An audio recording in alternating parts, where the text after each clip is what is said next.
গরিব রিক্সাওয়ালা চাচা কি বলা, আগে কথাগুলো শোনেন। এই বিএমপি যদি পাস করে, এই লোকের মিছিল নিয়ে রাস্তায় বাইরেছে, যদি এমপি হয় তাহলে এর পাওয়ার কত ডুবব?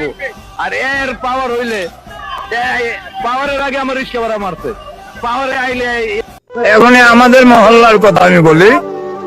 আমাদের মহল্লায় বিএনপির পোলাপান ওরা ভাগ করে, তোরা ওই সাইডটা খাবি, আমরা ওই সাইড খাবো।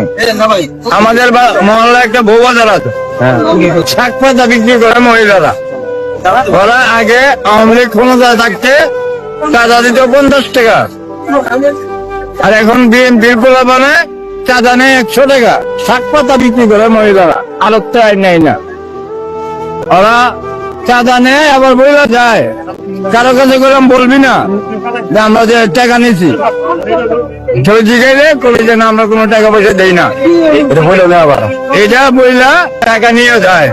আর মহিলা জিজ্ঞেস করলে বলে আমরা টাকা পয়সা দেই না, কিন্তু টাকা অরিজিনালি ওরা নিয়ে যায়। এই কারণে বিএনপি থেকে আমার মন উঠে গেছে। এই কারণে নিয়োগ করছি বর্তমানে জামাতে ইসলামরে ভোট দিব। ধন্যবাদ। আমার 19টা ভোট আছে, আমি 19টা ভোট আমার জামাতে ইসলামরে দিব। আমার যদি সুস্থ অবাধ নির্বাচন হয়।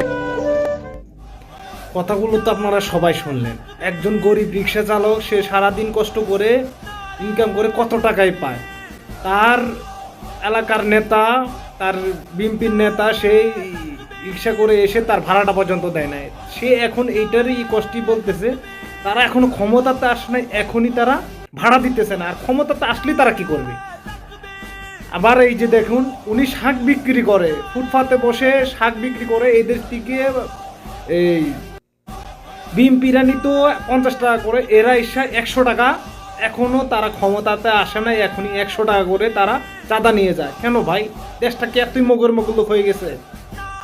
তাই আপনাদের মূল্যবান ভোটটা আপনারা যোগ্য একজন ব্যক্তির হাতে আপনারা তাকে দেন। কারণ আপনার এই মূল্যবান ভোট পেয়ে যেন কোনো ভূমিদস্যু, কোনো যেন ভোটে নির্বাচিত না হইতে পারে। তাই আপনার মূল্যবান ভোটটা আপনি একজন সঠিক লোকের হাতে দেন। আর ভিডিওটা সবাই বেশি বেশি করে শেয়ার করে দেন। ধন্যবাদ।